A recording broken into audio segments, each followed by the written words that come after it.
Hello student, good evening. चलिए start करते हैं डिटर्मिनेंट का अगला लेक्चर। आज इस लेक्चर में हम लोग क्या करने वाले हैं, डिटर्मिनेंट के जितने भी प्रॉपर्टीज हैं, ठीक है, सबका डिस्कशन इस लेक्चर में कर लेंगे, ठीक है। और उससे पहले चलिए, पहले कल जो हम आपको 1 से 4 तक की प्रॉपर्टी का डिस्कशन करके दिखाया था, ठीक है, उसको थोड़ा सा रिवाइज कर लें, फिर सही रहेगा, है ना, कनेक्ट हो जाएगा आज के लेक्चर और कल के लेक्चर, है ना, एक दूसरे से। तो चलिए, देखिए कल हम आपको बताए थे कि किसी डिटर्मिनेंट के रो को कोरस्पॉन्डिंग कॉलम में इंटरचेंज करने से डिटर्मिनेंट के वैल्यू में कोई चेंजिंग नहीं आता है। ये पहला नंबर का प्रॉपर्टी था, ठीक है। जैसे ये R1 है, ये R2 है, ये R3 है। यदि हम R1 को C1 में डाल देंगे, ठीक है, और R2 को C2 में डाल देंगे, R3 को C3 में डाल देंगे, ठीक है, इससे डिटर्मिनेंट के वैल्यू पर कोई असर नहीं पड़ेगा, ठीक है। ये पहला नंबर का प्रॉपर्टी था। दूसरा नंबर देखिए क्या था कि यदि किसी डिटर्मिनेंट की किसी भी रो या किसी भी कॉलम का ऑल एलिमेंट 0 हो जाए तो उस डिटर्मिनेंट का वैल्यू 0 बोल देते हैं हम लोग। किसी भी रो या किसी भी कॉलम का ऑल एलिमेंट यदि 0 हो जाए देन डिटर्मिनेंट का वैल्यू क्या हो जाएगा, 0। तीसरा नंबर का प्रॉपर्टी बताए थे, किसी भी डिटर्मिनेंट के कोई भी दो रोज या दो कॉलम्स यदि एक जैसा हो जाए, आइडेंटिकल हो जाए, डिटर्मिनेंट का वैल्यू 0 हो जाएगा। जैसे मान लीजिए, यहाँ एग्जांपल्स आपको समझा देते हैं। यहाँ देखिए अल्फा बीटा, यहाँ भी है अल्फा बीटा गामा, ठीक है, एक जैसा दिख रहा है यहाँ।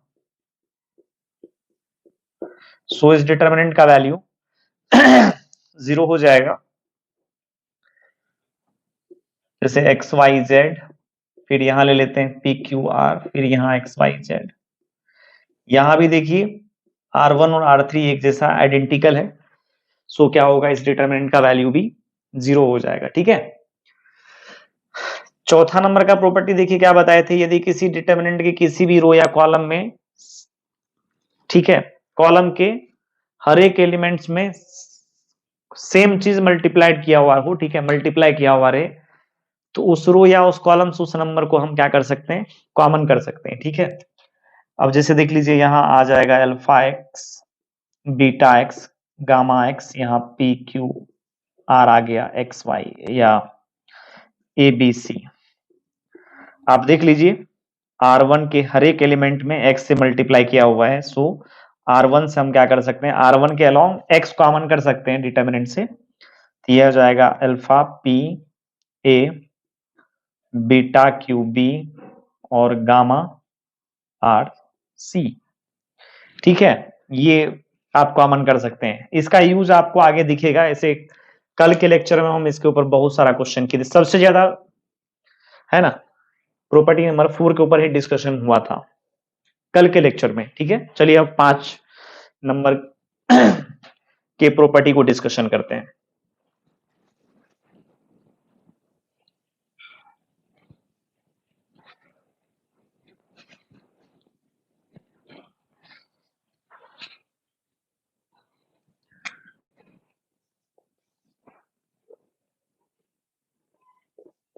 Let delta is a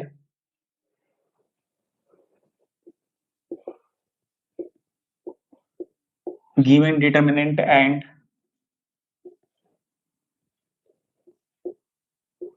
delta 1 is a determinant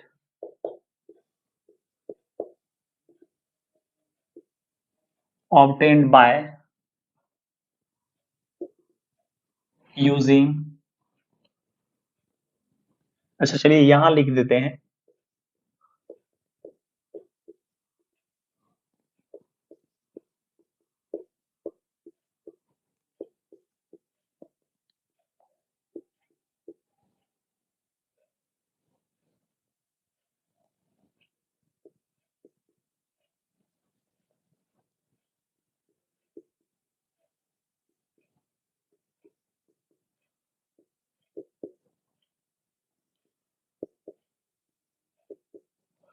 सब में और लगा हुआ है, ठीक है क्या?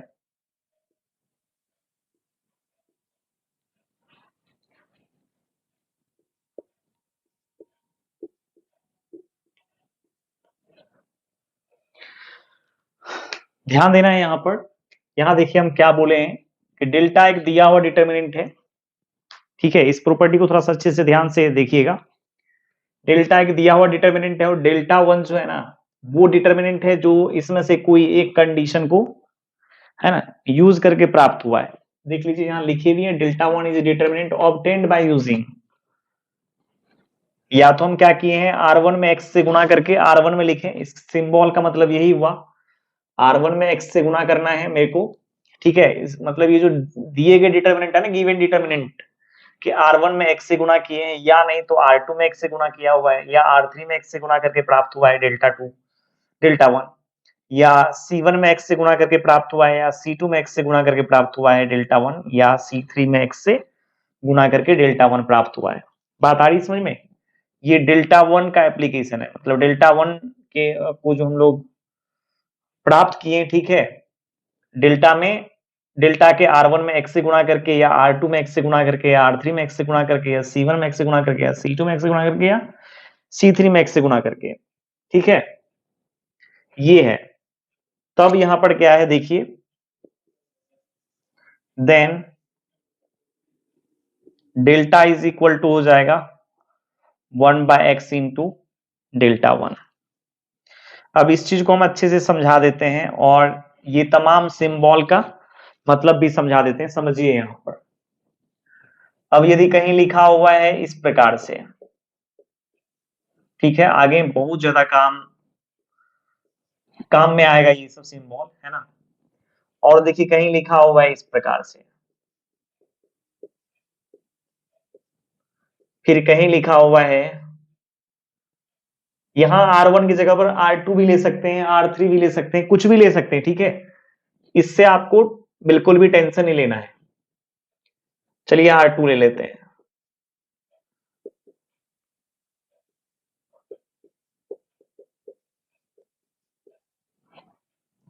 इस तरीका से भी देखने को मिल सकता है आपको, ऐसे भी देखने को मिल सकता है, C1 plus C2 plus C3,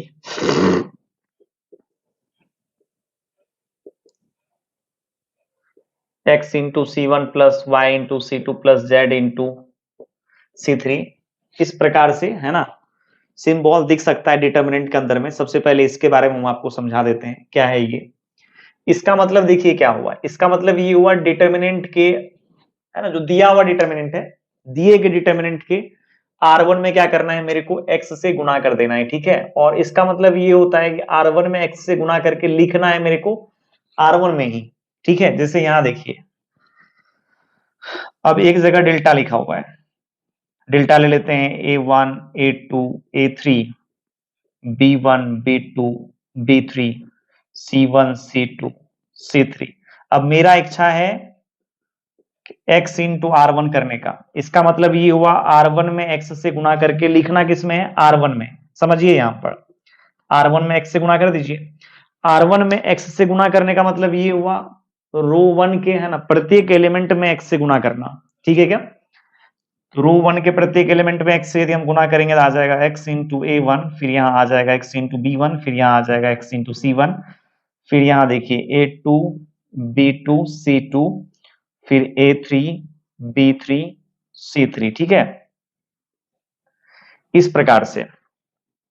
अब देखिए ये प्रॉपर्टी क्या कहना चाहता है, ये यही कहना चाहता है कि डेल्टा एक गिवन डिटर्मिनेंट है, समझ में आया क्या। और R1 में यदि हम x से गुणा करके जो डिटर्मिनेंट प्राप्त किए, कोई नया डिटर्मिनेंट हो जाएगा, क्योंकि इसमें x गुणा किया हुआ है, इसी डिटर्मिनेंट का नाम दे दिया गया है डेल्टा वन। बात आ रही है समझ में? तो यही ये कहना चाहता है कि यदि R1 में x से गुणा करके, R1 में ही यदि आपको लिखना है, ठीक है, कोई दिक्कत नहीं, आप लिख लो, आपको काम है तो आप कर लो। अब जैसे मान लीजिए कि मेरे को 10 लाख रुपया, है ना, लोन लेना है किसी काम करने के लिए, कोई काम करने के लिए, ठीक है, किसी काम के लिए। और मेरा जब काम हो जाए और जरूरत से ज्यादा पैसा आने लगे तो हम डायरेक्ट भी लोन को चुका सकते हैं, ठीक है। ये मुद्दा सही है क्या, एग्जाम्पल जो हम आपको दिए हैं, यही यहाँ पर भी बात है यदि मुझे मान लो कि यहाँ R1 में x से गुना करना हम चाहते हैं, और जरूरी भी है, यदि मेरे को ये लगता है कि R1 में यदि हम x से गुना कर देंगे, ठीक है, तो मेरा क्वेश्चन काफी आसान हो जाएगा। तो डिटर्मिनेंट वाले लोग है ना, ये डिटर्मिनेंट की जो दुनिया है, ठीक है, उसमें ये चीज अलाउ है, x से गुना करने का, y से गुना करने का, किसी भी संख्या से, नॉन जीरो नंबर से किसी भी रो या किसी भी कॉलम में मल्टीप्लाई आप कर सकते हो, ठीक है।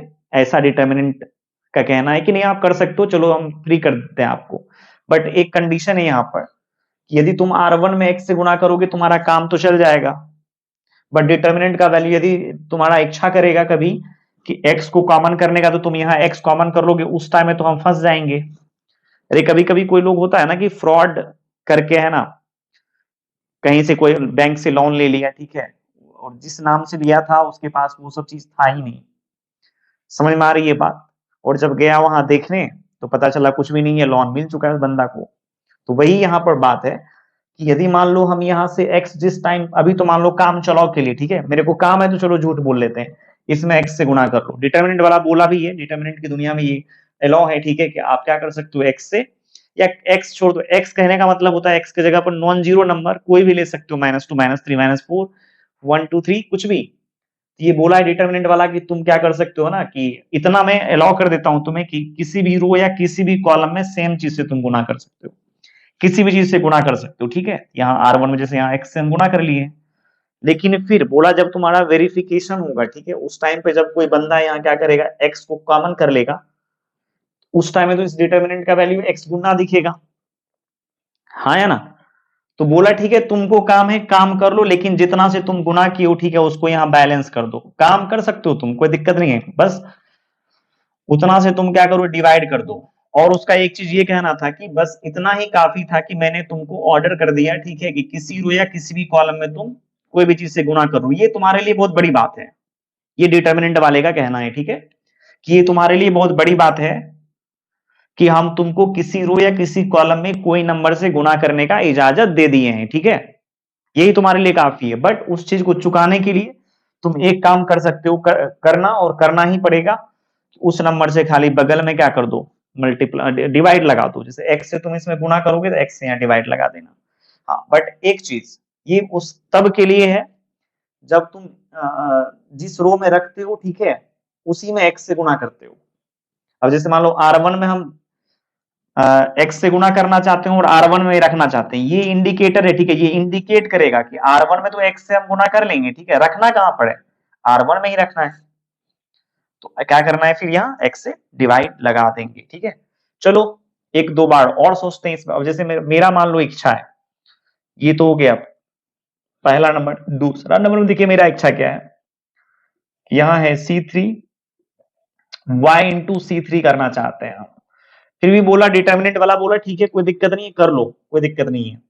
बट यहाँ देखो तुम किए क्या हो, C3 में y से मल्टीप्लाई किए हो, ठीक है, और C3 में ही तुम रख रहे हो, ठीक है, इसी वजह से इसलिए तुमको एक मूल्य चुकाना पड़ेगा, इस जो y से तुम, चूंकि तुमको काम था C3 में y से मल्टीप्लाई करने वाला, तो कर लो, हम इजाजत दे देते हैं कि तुम इसमें y से गुना कर लो, कोई दिक्कत नहीं है, ठीक है।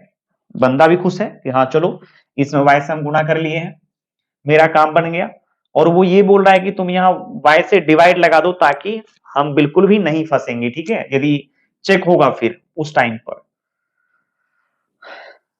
चलो ठीक है, A1 A2 A3 C1 में कुछ भी नहीं कहा गया, C1 को एज इट इज रहने तो, बेचारा ये मौन धारण किया हुआ है, ठीक है। B1 B2 B3 फिर यहां देखो x y into C1 y into C2 y into C3। अब यहां समझना है, यही ये बोल रहा है इसमें से यदि कोई भी काम हम करते हैं, ठीक है, जैसे मान लो R1 में क्या करना है, x से गुना कर देना है, ठीक है, तो यहाँ क्या करना है, तब जो नया डिटर्मिनेंट प्राप्त होगा ना, जैसे डेल्टा वन, ये तो नया डिटर्मिनेंट प्राप्त हुआ, ये डेल्टा तुम्हारा गिवन है, ये देखो डेल्टा वन, तो क्या हो गया 1/x इंटू डेल्टा वन नहीं हुआ क्या। तो वही बोल रहा है कि ये जो तुम R1 में x से गुना करोगे, ठीक है, कर लो, इजाजत मिल गया है, मैंने इजाजत दे दिया तुमको x से गुना करने का, बट उसी x से क्या करना है, इस डिटर्मिनेंट को डिवाइड लगा दो। बात आ रही है समझ में, यही इसका कहना है एक्चुअली। फिर यहां देखो जिसमें भी इच्छा हो, यदि तुम्हारा इच्छा है, ठीक है, इसीलिए यहाँ R1 R2 R3 सभी के लिए यहां पर हम कर सकते हैं, C1 C2 C3 के लिए भी सही है, कुछ भी ले सकते हो, जैसे मेरा इच्छा है, जैसे मान लो इस बार देखो क्या इच्छा है, मेरा इच्छा है C2 में रखना है एलिमेंट को, क्या करके 2 इंटू C2 करके। अब देखो जिसमें है ना, मतलब C2 में 2 से गुणा करके C2 में ही रखना है, ठीक है। क्या करना है यहाँ पर, जिसमें मेरे को 2 से गुणा करना है, मतलब जिस कॉलम में 2 से गुणा करना है उसी में रखना भी है, उतना से ही डिवाइड लगा देंगे, ठीक है। अब चलो A1 को देखो, C1 को कुछ नहीं बोल किए हैं, C1 एज इट इज रहेगा। C2 में खाली 2 से गुणा किए हैं, तो 2B1 2B2 2B3, फिर यहां से देखो C1 C2 C3। अब अभी जो हम C1 C2 बोल रहे हैं, ये C2 ये नहीं है, ये कॉलम 2 है, कॉलम 2 है बेटा, ठीक है। ये कॉलम जैसे 2 है, ये कॉलम तुम्हारा 1 हो गया, ये कॉलम 3 हो गया, इसके वजह से नहीं, ये पूरा पूरी कॉलम 3 है, ये तो नाम है एलिमेंट का, ठीक है। C1 C2 C3। आगे बात समझ में, चलो आगे एक और प्रॉपर्टी है, उसको डिस्कशन कर लेते हैं, तब दोनों को मिक्स करेंगे, ठीक है। तब एक रिजल्ट बनाएंगे, यहां से एक बढ़िया सा रिजल्ट, आपको भी अच्छा लगेगा। ये बात समझ में आपको, यहां जो भी हम समझाएं आ गई बात समझ में, कि जिस रो या जिस कॉलम में आपको कोई नॉन जीरो नंबर से गुणा करने का मन है, आराम से कर दो, बट जो नया डिटर्मिनेंट प्राप्त होगा उस नंबर को गुणा करके उस रो या उस कॉलम से, उस नंबर से खाली डिवाइड लगा देना है बच्चा लोग, ठीक है। चलो आगे बढ़ते हैं। और इसका मतलब समझ में आया, इसका मतलब ये हुआ कि ये तीनों C1 C2 C3 को ऐड करके C1 में लिख देना है। डिटर्मिनेंट का ये भी कहना है, ठीक है।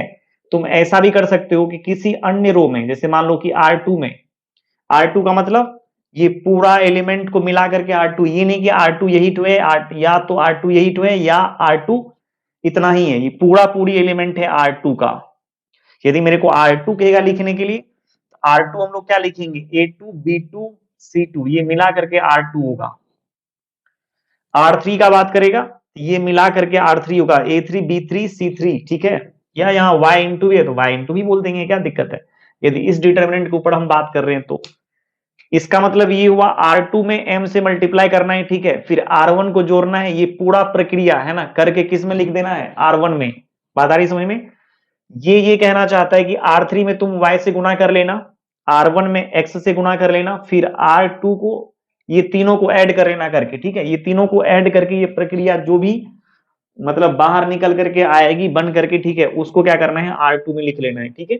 इसका कहने का मतलब ये है कि R1 R2 R3, मतलब ये तीनों कॉलम को जोड़ करके, ठीक है, कॉलम 1 में लिख लेंगे। और इसका कहने का मतलब ये है क्या कि R1 में C1 में X से गुणा कर लो, C2 में Y से, C3 में Z से गुणा करके, ठीक है, सभी को जोड़ दो, जोड़ करके तुम C2 में लिख दो इस चीज को, ठीक है। अब इससे डिटर्मिनेंट की वैल्यू पर असर पड़ता है कि नहीं पड़ता है, आगे वाली प्रॉपर्टी आपको इस चीज का है ना इंफॉर्मेशन आपको पूरी तरह से बता देगा।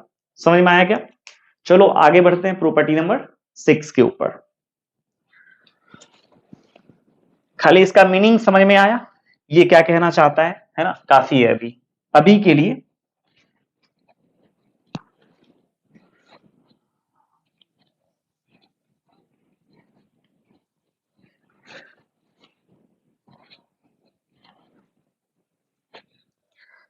अब चलिए 6 नंबर में देखिए क्या है, इसमें है the value of determinant remains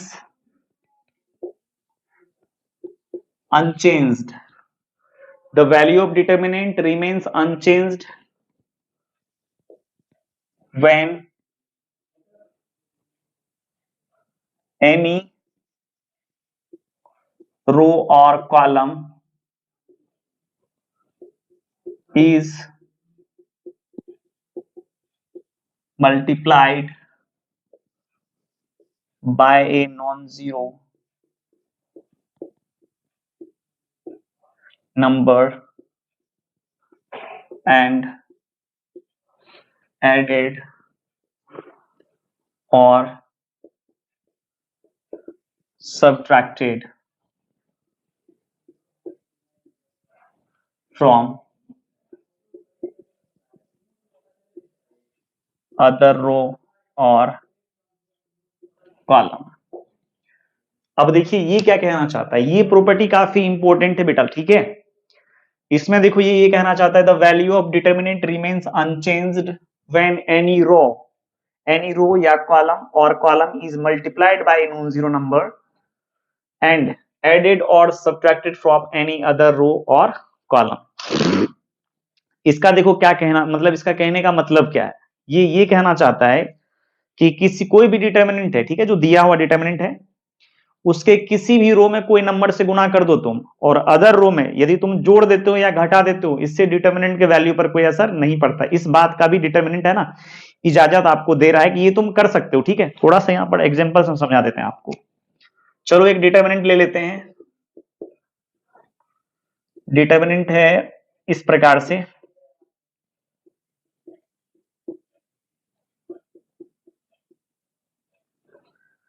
अच्छा ठीक है। अब देखो ये क्या कहना चाहता है, थोड़ा सा टाइम इसमें 5 मिनट का टाइम देंगे हम इसको समझाने के लिए। अब इसका कहने का अर्थ क्या है, एक चीज और समझिए। हम यदि ये कहते हैं, आपको अभी जस्ट बोले इससे 5 नंबर वाले लेक्चर में, क्या कहते हैं, प्रॉपर्टी में, कि किसी भी रो या किसी भी कॉलम में कोई नंबर एक्स से गुना करने का क्या मतलब है। यदि हम ये बोल रहे हैं कि यहाँ पर R1 में मैंने x से गुना कर दिया, इसका मतलब R1 के हर एक एलिमेंट में x से गुना हुआ है। ठीक है, R2 में x से गुना किए, इसका मतलब R2 के हर एक एलिमेंट में x से गुना किए हैं। R3 में x से गुना किए, इसका मतलब हर एक एलिमेंट में गुना किए हैं। इसमें भी यदि गुना किए हैं तो हर एक एलिमेंट में, इसमें भी यदि गुना किए हर एक एलिमेंट में, इसमें यदि मल्टीप्लाई किए हैं तो हर एक एलिमेंट में मल्टीप्लाई होगा। ठीक है, कॉलम 1 हो या कॉलम 2 हो या कॉलम 3 हो, R1 R2 R3। कभी भी R1 को हम लोग एक एलिमेंट से नहीं जानेंगे कि यदि हम A1 बोल दिए तो ये R1 को हम जान गए यहां से, या B1 बोल दिए तो R1 को जान गए। ठीक है, यदि हम A1 B1 C1 बोलेंगे तभी जाकर के ये पूरी R1 को रिप्रेजेंट करेगा, A2 B2 C2 R2 को रिप्रेजेंट करेगा। ठीक है, A3 B3 C3, ये कंप्लीट, ये पूरा एलिमेंट, ये तीनों एलिमेंट मिला करके R3 को रिप्रेजेंट करेगा। ठीक है, A1 A2 A3 ये कुल मिला करके C1 को रिप्रेजेंट करेगा, B1 B2 B3 ये कुल मिला करके C2 को रिप्रेजेंट करेगा, C1 C2 C3 ये कुल मिला करके C3 को रिप्रेजेंट करेगा। ठीक है क्या, यहां तक कोई दिक्कत नहीं। हाँ, अब देखिए डिटर्मिनेंट का कहना है, जैसे वहां पर ये कहना था कि तुम किसी भी रो में या किसी भी कॉलम में कोई नंबर से तुम गुना कर दो, इतना मेरे तरफ से तुम ले लो, कर सकते हो, कोई दिक्कत नहीं है, इजाजत है, मैं देता हूं इजाजत। ठीक है, कर लो, बट उसके लिए तुम्हें कुछ मूल चुकाना पड़ेगा, वो ये है, मूल्य चुकाना पड़ेगा। ठीक है, उसके लिए ये है कि जिस नंबर से तुम गुना करते हो, बस एक काम कर दो, उसी नंबर से डिवाइड लगा दो, यहां पर कहानी खत्म। हाँ, वहां तक समझ में आ गया।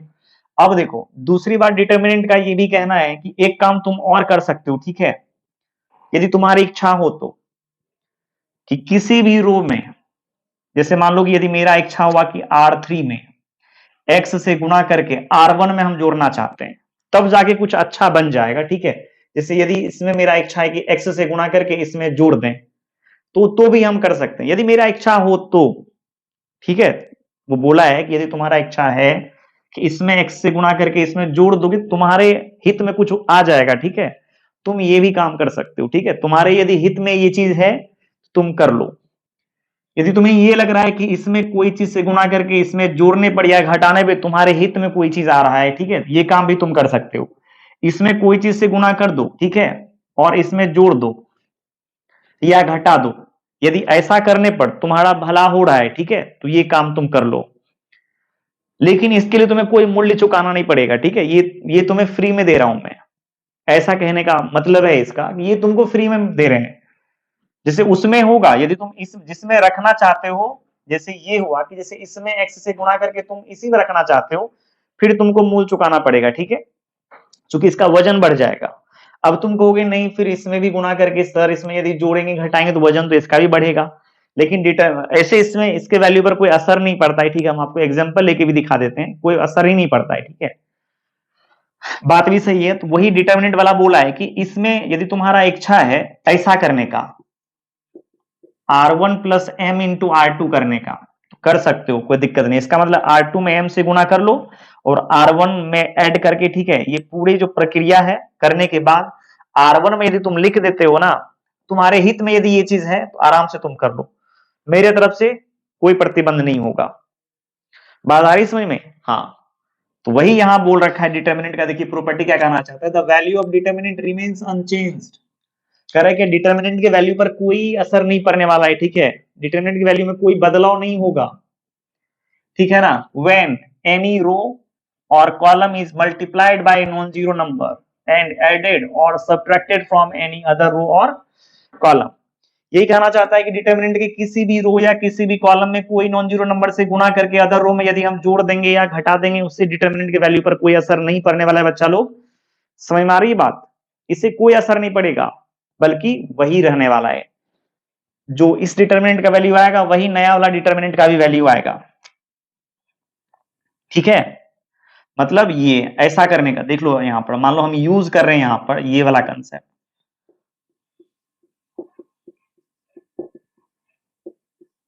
ये वाला कंसेप्ट लगा रहे हैं, तब ये डेल्टा में कोई चेंजिंग होगा नहीं, कोई चेंजिंग नहीं। मतलब यदि जो इसका वैल्यू आएगा वही इसका भी वैल्यू आएगा। ठीक है, हाँ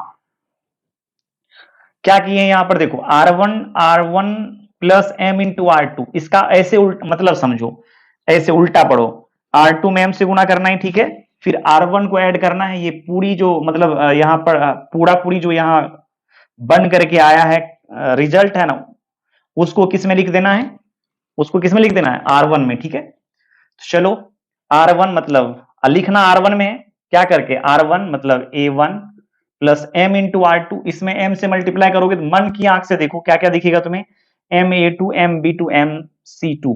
अब ये सबको जोड़ना है, MA2 मतलब इसमें m से गुणा करके इसमें जोड़ दो। जैसे यहां बगल में देखो हम मल्टीप्लाई कर लेते हैं, यहां लिख लेते हैं A1 B1 C1, यहां m से मल्टीप्लाई कर लेते हैं MA2 MB2 MC2। अब दोनों को जोड़ के लिखना है R1 में।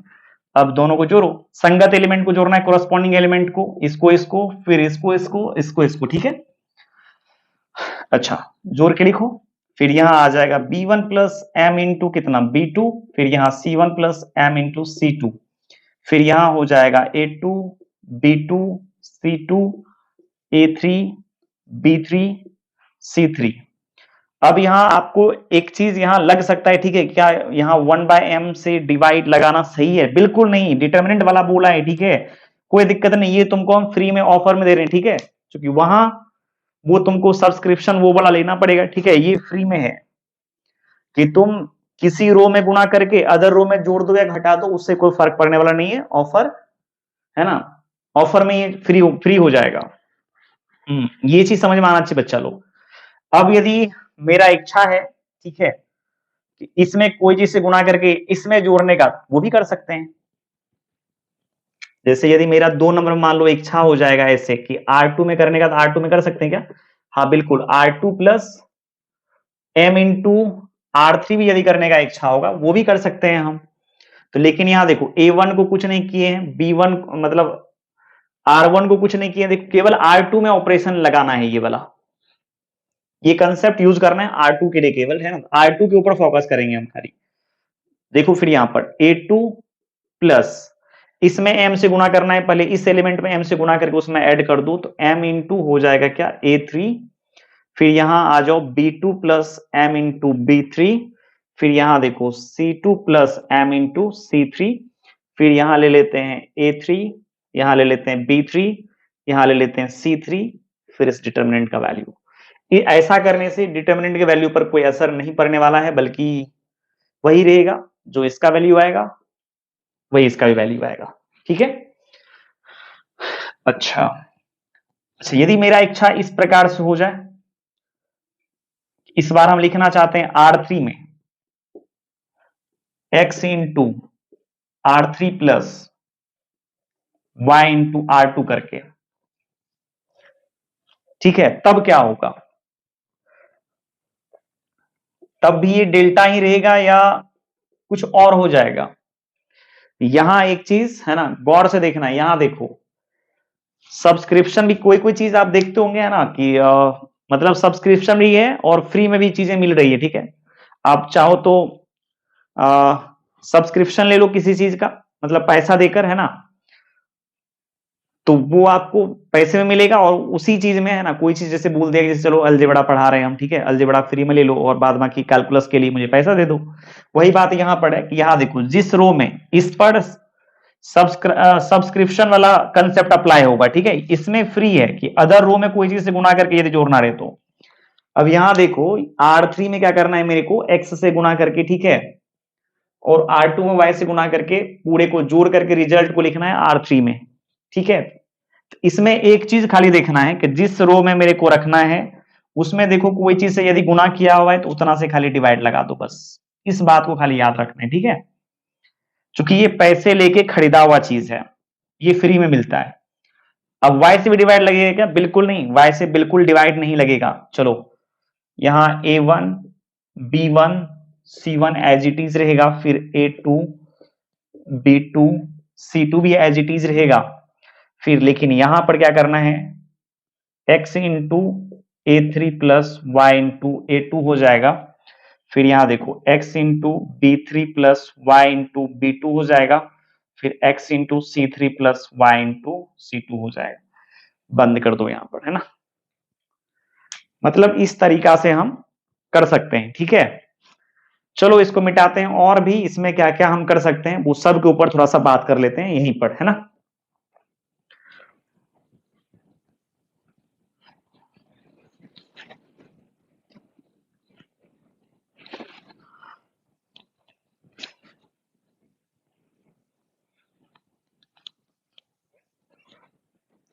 अब देखो डिटर्मिनेंट के अंदर में हम क्या क्या कर सकते हैं, ठीक है, नोट में हम आपको यहां लिखा देते हैं। जैसे मान लीजिए एक डिटर्मिनेंट यहां दिया हुआ है डेल्टा, इस चीज को थोड़ा सा समझिएगा अच्छे से। A1 A2 A3 यहाँ का एलिमेंट है, B1 B2 B3 C1 C2 C3, ठीक है।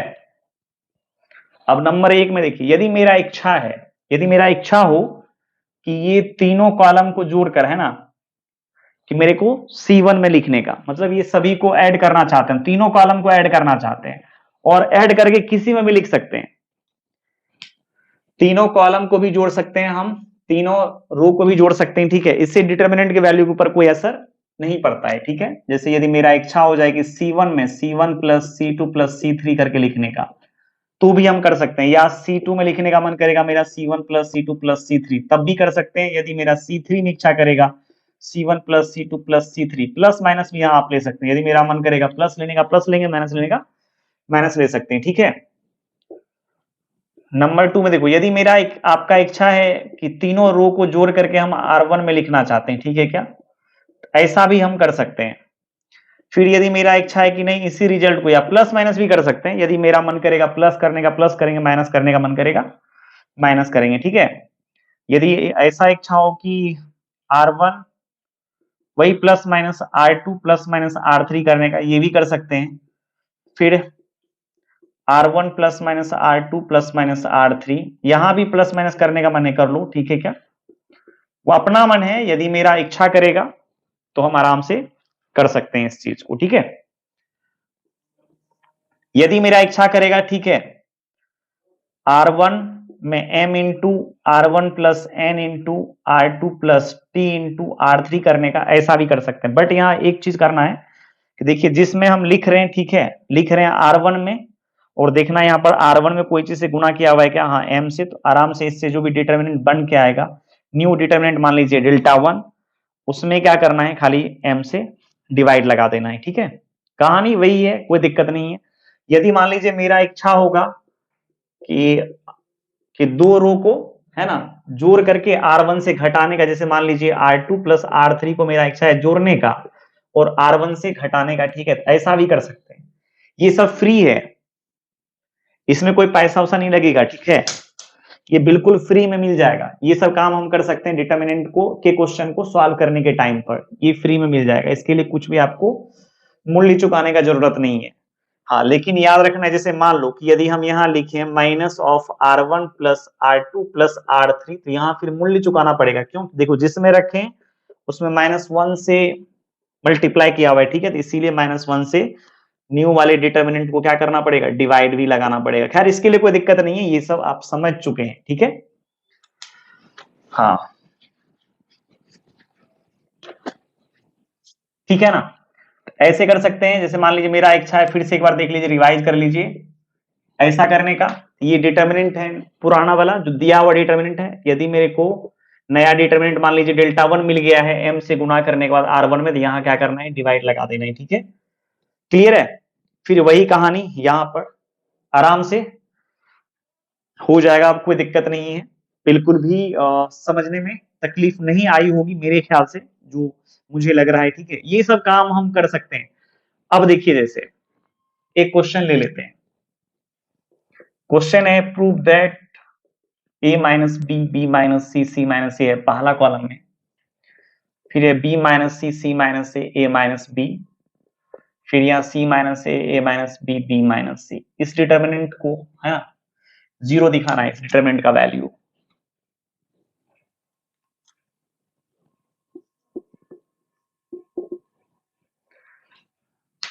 अब देखो, अब यहां कैसे करेंगे, यहां कैसे करना है, सोचो जरा, सोचो सोचो, इस डिटरमिनेंट का वैल्यू कैसे निकालेंगे हम लोग।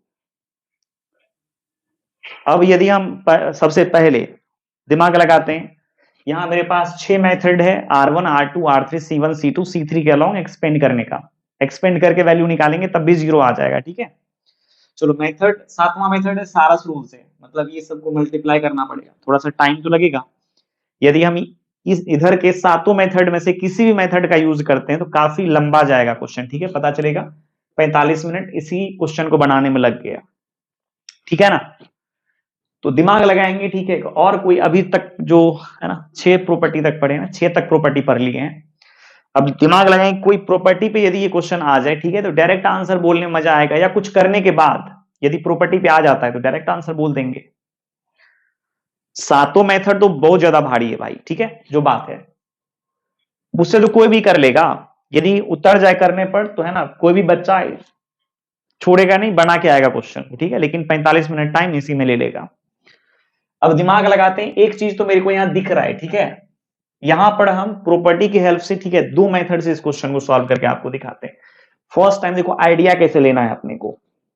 एक चीज देखो, यहां पर पूरे क्वेश्चन को 2-3 बार मतलब गौर से देखना है। ठीक है, गौर से देखेंगे तो क्वेश्चन पकड़ में आ जाएगा। देखने से कुछ महसूस हो रहा है क्या? एक बार क्वेश्चन को कॉपी यहां कर लेते हैं पहले, उसके बाद फिर अच्छे से देखेंगे। ठीक है ना, एलएचएस ले लो, तब तक आप देखो गौर से।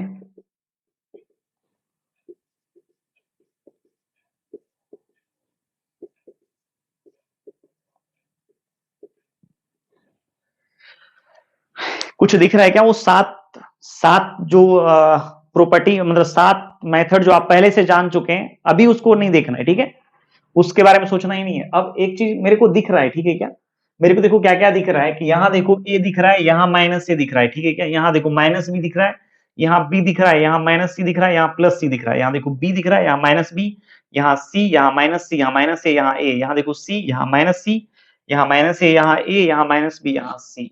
अब एक चीज देखा जाए कि यदि हम C1 C2 C3 को ऐड करके C1 में लिख दें, आप देखो ऐसा कर सकते हैं। ठीक है, डिटर्मिनेंट यदि आप सॉल्व कर रहे हैं तो ये सब चीज आपके दिमाग में आना चाहिए, क्या करने पर है ना मेरा क्वेश्चन मेरे हाथ में आ जाए।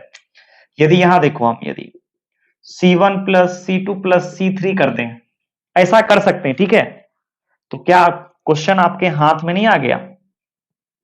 आप देख लो सभी को ऐड करके, यहां हो जाएगा a minus B plus B minus C plus C minus A. यहां देखो b minus C plus C minus A plus A minus B. यहां देखो c minus A plus A minus B plus B minus C. बाद बाकी ये सबको as it is उतार देते हैं। ठीक है,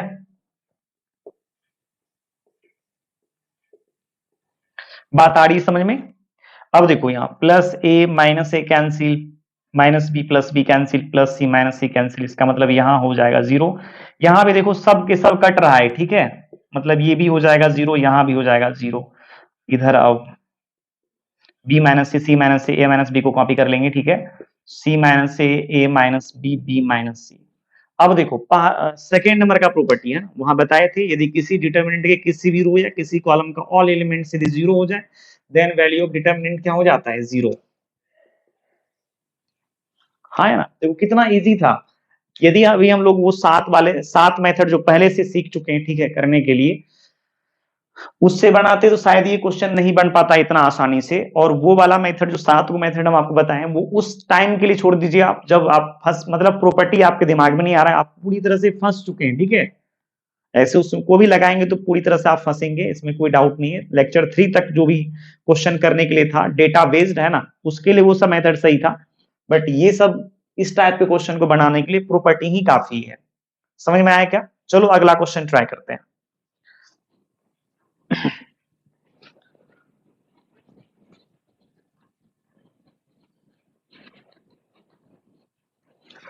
अब देखो एक क्वेश्चन क्या है, क्वेश्चन है प्रूव दैट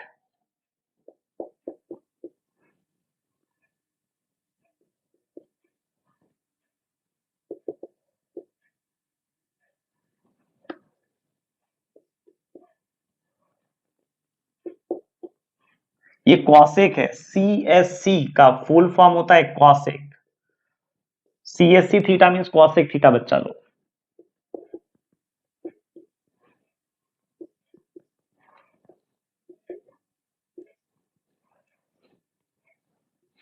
अब देखो इस डिटर्मिनेंट का वैल्यू मेरे को 0 शो करना है, ठीक है। एक बार पूरे प्रॉपर्टी का रिवीजन हम फिर से कर लेते हैं, ठीक है। अब चूंकि प्रॉपर्टी बेस्ड क्वेश्चन हो गया, अब यहां सातों मेथड लगाएंगे फंसेंगे, ठीक है। उतना आसानी से क्वेश्चन सॉल्व नहीं होगा बेटा जब तक कि प्रॉपर्टी का यूज नहीं करेंगे। पहला प्रॉपर्टी, डिटर्मिनेंट के रो को कोरस्पॉन्डिंग कॉलम में इंटरचेंज करने से डिटर्मिनेंट के वैल्यू पर कोई असर नहीं पड़ता है। दूसरा प्रॉपर्टी, ठीक है, दूसरा प्रॉपर्टी बताए हैं डिटर्मिनेंट के किसी भी रो या किसी भी कॉलम के ऑल एलिमेंट्स यदि जीरो हो जाए तो डिटर्मिनेंट का वैल्यू जीरो हो जाएगा। तीसरा प्रॉपर्टी था डिटर्मिनेंट, किसी भी डिटर्मिनेंट का कोई भी दो रोज या दो कॉलम्स आइडेंटिकल हो जाए डिटर्मिनेंट का वैल्यू जीरो हो जाएगा। चौथा प्रॉपर्टी बताए हैं डिटर्मिनेंट के किसी भी रो या किसी भी कॉलम में कोई नॉन जीरो नंबर यदि गुना किया हुआ है तो उसको उस रो या उस कॉलम से कॉमन कर सकते हैं। पांचवा प्रॉपर्टी बताए हैं डिटर्मिनेंट के किसी भी रो या किसी भी कॉलम में कोई नंबर से यदि हम गुना कर देते हैं, ठीक है, तो उस नंबर से उसमें डिवाइड भी करना पड़ेगा। पांचवा नंबर का प्रॉपर्टी यही था कि यदि किसी डिटरमिनेंट के किसी भी रो या किसी भी कॉलम में कोई नंबर से यदि हम गुना कर रहे हैं अपने मन से, उस नंबर से डिवाइड भी करना पड़ेगा। छठा नंबर का प्रॉपर्टी देखिए क्या कहना चाहता है, इसका कहने का अर्थ यह है कि डिटरमिनेंट के किसी भी रो या किसी भी कॉलम में कोई नॉन जीरो नंबर से गुना करके अदर रो में जोड़ दें या घटा दें, डिटरमिनेंट के वैल्यू पे कोई असर नहीं पड़ने वाला है, ठीक है। सातवां में ऐसे नॉट हम बताए हैं, किसी भी डिटरमिनेंट के कोई भी दो रो या तीनों रो को जोड़ के रो वन में डाल सकते हो, तीनों कॉलम को जोड़ के कॉलम वन या कॉलम टू या कॉलम थ्री में रख सकते हो, या दो रो को घटा सकते हो, दो रो को जोड़ सकते हो, या दो कॉलम को जोड़ सकते हो, दो कॉलम को घटा सकते हो, ठीक है। इससे डिटरमिनेंट के वैल्यू पर कोई असर नहीं पड़ेगा, ये सब फ्री में आपको डिटरमिनेंट की तरफ से ऑफर है, ठीक है, क्या फ्री में मिलेगा। अब यहां आ जाओ, अब हम इस क्वेश्चन को चाहते हैं थोड़ा सा फ्री में सॉल्व करने के लिए, ठीक है, क्या फ्री वाले प्रॉपर्टी का यूज करके। यहां देखो कॉट स्क्वायर थीटा है, यहाँ कॉसेक स्क्वायर थीटा है, यहाँ 1, यहाँ सेक स्क्वायर थीटा, यहाँ टेन स्क्वायर थीटा, यहाँ -1, यहाँ है 42, यहाँ है 40, फिर यहाँ आ जाएगा 2। अच्छा यहाँ -2 कर देता हूं, यहाँ -2 कर लीजिए, ठीक है। अब एक चीज आपको यहां समझना पड़ेगा, ठीक है, वो देखो क्या कि cot square theta minus cosec square cosec square theta का कोई फॉर्मूला नहीं होता है, लेकिन sec square theta minus tan square theta का फॉर्मूला होता है, ठीक है। नहीं आ रही बात समझ में? या नहीं तो ऐसे देखो, यदि हम cosec square minus cot square कर दें तो 1 हो जाएगा, tan square minus sec square करेंगे तो -1 हो जाएगा, 40 में से देखो 42 हो जाएगा तो -2 हो जाएगा। देखो यहां पर यदि हम ये कर लें C2 में से, ठीक है, C1 को सब्ट्रैक्ट कर दें, यदि यहां पर हम C2 में से है ना C1 को सब्ट्रैक्ट कर लें, देखो बात बन जाएगी। यहां पर थोड़ा सा दिमाग लगाते हैं, ये बात देखो कैसे बन रहा है, बन रही है यहां पर कि R1 को C1 को देखो कुछ भी नहीं किए हैं, C1 को रहने देना है, ठीक है क्या, और भी बात करेंगे इस पर भी हम। अब इसमें से देखो C2 में क्या किए हैं, C2 में C2 माइनस C1 किए, मतलब cosec square theta minus cot square theta किए हैं। फिर यहां देखो tan square theta minus sec square theta किए हैं। फिर यहां देखो 40 माइनस 42 किए हैं, इसको कुछ भी नहीं किए, एज इट इज रहने देना है, ठीक है। अच्छा फिर इसको देखो यहां से कॉट स्क्वायर थीटा ये हो जाएगा बेटा सेक स्क्वायर थीटा, ये हो जाएगा कितना 42। इसके बारे में यदि देखा जाए तो ये एक्चुअली 1 है, और इसके बारे में यदि देखा जाए यहां देखो कहां मैं लिख दूं जो आपको दिख जाएगा, यहां लिख देता हूं, ठीक है, tan square theta minus sec square theta, minus common कर लू माइनस यदि मैं कॉमन कर लूंगा तो ये हो जाएगा क्या, sec square theta minus tan square theta, sec square theta minus tan square theta हो जाएगा 1, और इस 1 को माइनस से मल्टीप्लाई करेंगे तो -1 हो जाएगा। ठीक है, यहाँ देखो ये हो जाएगा -1, 40 माइनस 42 हो जाएगा -2, फिर देखो यहाँ 1 -1 -2, यहाँ कुछ दिख रहा है आपको? देखिए यहाँ पर ये दोनों C2 और C3 यहाँ पर आइडेंटिकल है। ठीक है, इस वजह से इस डिटर्मिनेंट का वैल्यू बेटा 0 हो जाएगा। अब बताओ, यदि हम सातों में से किसी भी मेथड को यूज करेंगे यहाँ पर, ठीक है, और इस डिटर्मिनेंट को सॉल्व करेंगे, है ना, इतना आसानी से ये क्वेश्चन नहीं पकड़ में आएगा। ठीक है, जैसे ही हम थोड़ा सा दिमाग लगाए, प्रॉपर्टी के बारे में सोचे, खुद आइडिया आने लगा कैसे कैसे करना है, ठीक है, तो मेरा काम बन जाएगा।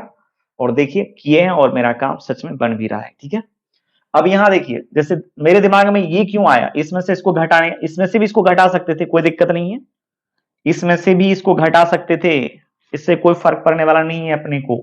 यदि हम इसमें से इसको घटाएंगे तो यहां हो जाता -1, यहाँ 1, यहाँ 2, फिर एक बार यहां से -1 कॉमन करते, देख लो यदि हम ऐसा करते तो क्या होता। हाँ, एक और मेथड बोले थे इसके बारे में, देख लीजिए यहाँ पर, इसके बारे में एक और मेथड बोले, यदि हम ये सबको भी ऐड कर दें, यहाँ 1 है, a है, -a है, c है, -c है, b है, -b है, यदि हम ये वाला कहानी भी अप्लाई कर दें, जैसे यहाँ देखिए C1 C2 C3 करके C1 में लिखे हैं, या नहीं तो यदि हम ऐसे करके लिखें, ऐसे भी लिखें,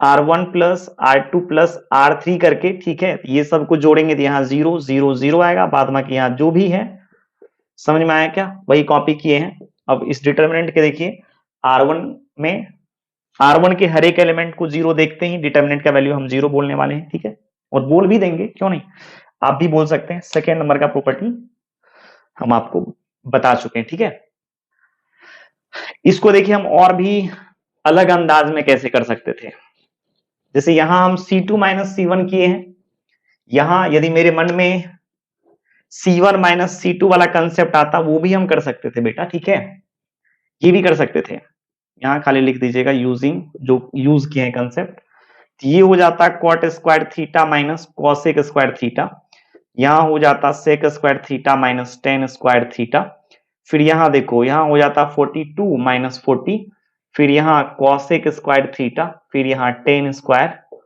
थीटा, फिर यहाँ हो जाता 40, फिर यहाँ 1, यहाँ -1 -2।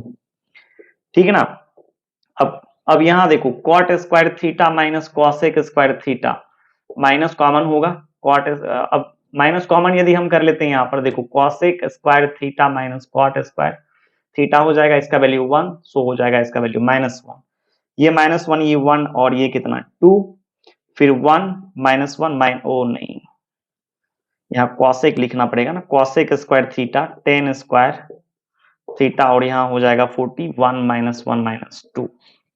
ठीक है, अब यहाँ देखो ये दोनों में कुछ दिख रहा है क्या,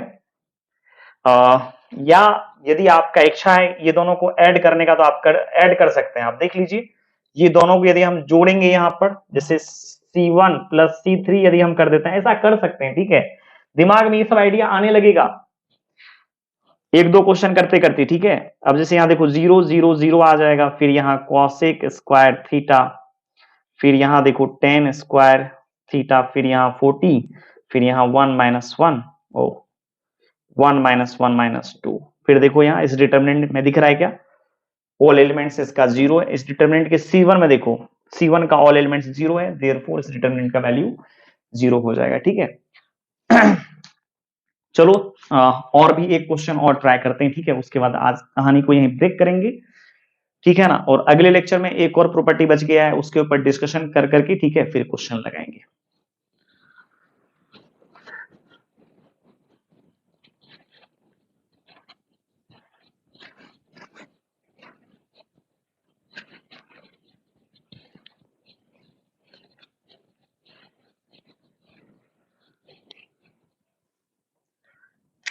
क्वेश्चन देखो क्या है, प्रूव दैट, यहां है A B C x plus 2a, फिर है y प्लस 2b और z प्लस 2c, फिर यहां है x y z, और फिर इसका वैल्यू शो करना है क्या, 0। बात आ रही है समझ में? अब अच्छे से देखिए क्वेश्चन को, अच्छे से देखिएगा तो समझ में आ जाएगा, अदरवाइज फिर 7 मेथड वो वाला जो पीछे पढ़ाए हैं उसके बारे में अभी सोचना ही नहीं, बिल्कुल भी सोचोगे नहीं बनेगा क्वेश्चन आपसे, बहुत जल्दी नहीं बनेगा, बन तो जाएगा लेकिन बहुत उतना आसानी से कहोगे हाथ में आ जाएगा क्वेश्चन, बिल्कुल नहीं आएगा। यदि प्रॉपर्टी के बारे में थोड़ा मोड़ा दिमाग में रहेगा तब फिर क्या होगा, क्वेश्चन आसानी से बेटा सोच सकते हैं हम लोग। सबसे पहले तो डेल्टा भी मान सकते हैं, एलएचएस भी ले सकते हैं, कोई दिक्कत नहीं है।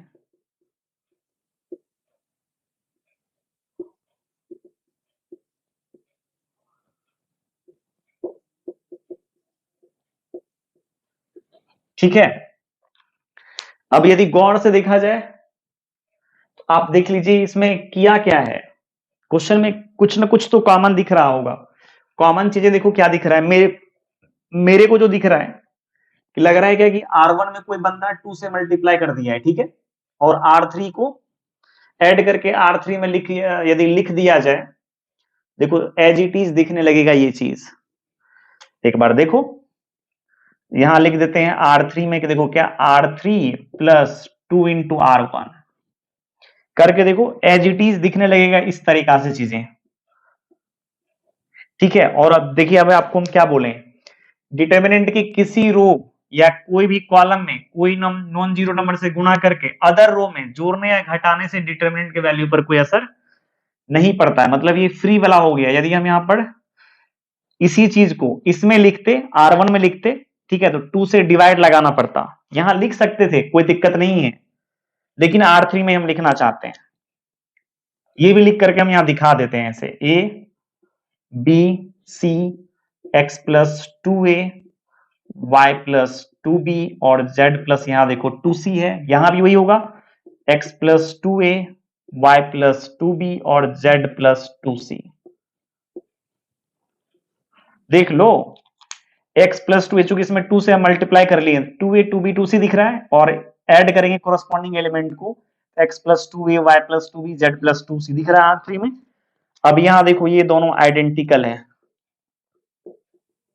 सो डिटर्मिनेंट का वैल्यू क्या हो जाएगा 0। या नहीं तो यदि तुम्हारे दिमाग में ये चीज भी चल रहा होगा, नहीं यदि हम यहां R1 में ही लिखना चाहें तो R1 में 2 से मल्टीप्लाई करके प्लस R3 करके तब भी लिख सकते हैं, कोई दिक्कत नहीं है ना। बट यहां देखो जिसमें यहां रखे हैं R1 में उसी में 2 से गुना किए तो 1/2 से डिवाइड लगेगा, फिर यहां वही चीज चलने लगेगा 2a plus x 2b plus Y और 2c प्लस z। फिर यहां देखो इसको भी ऐसे ही लिख लो, कोई दिक्कत नहीं है, ये हो जाएगा 2a plus x 2b plus Y और 2c प्लस z। फिर यहाँ x y z एक जैसा दिखने के लिए, ठीक है, प्लस में इसको पहले इसी को बाद में लिख लेंगे तो क्या फर्क पड़ेगा, है ना। अब यहाँ दिख रहा है क्या, ये दोनों आइडेंटिकल हो गया एक जैसा R1 और R2, सो इस डिटर्मिनेंट का वैल्यू हो जाएगा 0, देयरफॉर ये पूरे का वैल्यू 0 हो जाएगा। अब एक क्वेश्चन है जो आपको खुद से घर से बना के लाना है, प्रूव दैट, ठीक है ना। x y z x minus 2a y minus 2b z minus 2c और यहां हो जाएगा a b c, इस डिटर्मिनेंट का वैल्यू 0। ठीक है, चलिए स्टूडेंट आज इतना ही, ठीक है ना। अब अगला लेक्चर जो हम लेकर के आएंगे, ठीक है, उसमें एक प्रॉपर्टी बच गया है अभी जस्ट हम बोले आपको, उसका डिस्कशन करेंगे, फिर प्रॉब्लम का प्रैक्टिस करेंगे, ठीक है।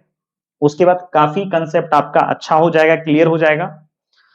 उसके बाद जो छठा सतवां लेक्चर होगा, छठा नहीं सतवां लेक्चर, आठवां लेक्चर, उसमें काफी प्रॉब्लम का डिस्कशन करेंगे जहां से आपका कंसेप्ट और भी बढ़िया हो जाएगा, ठीक है। चलिए आज इतना ही, थैंक यू, बाय बाय।